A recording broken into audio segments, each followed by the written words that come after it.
Hey there, are you aware of the current conservative movements that aim to withdraw discussions related from gender and sexuality from schools? My name is Carlos Eduardo Barzotto, I'm a PhD student at Western University and I'll tell you all about it.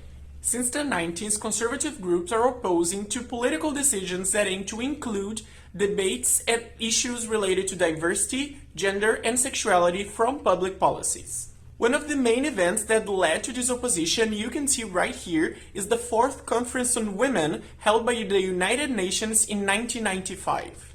In this conference, many countries agreed to employ gender-focused policy to combat inequality, and some groups did not like it. These groups of people have created movements that scholarship calls anti-gender movements. Because of this, many protests have emerged all around the world combating what they call gender ideology, especially in education. You can see one example of those protests here, and you might observe that they aim to reinforce ideas of dominant femininity and dominant masculinity. Overall, these protests aim to ban discussions related to gender and sexuality from schools, while also withdrawing gender-affirmative policies in them.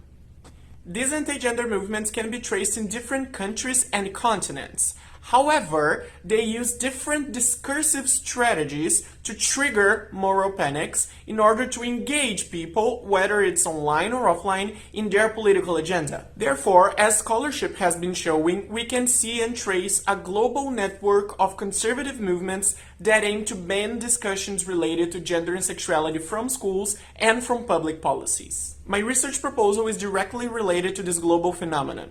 By analyzing the cases of Brazil and Canada over the last decade, I aim to understand how anti-gender policies work globally and influence local policy of both countries. Therefore, my focus will be on compiling anti-gender legislation in education in both countries and employing critical discourse analysis to compare both cases.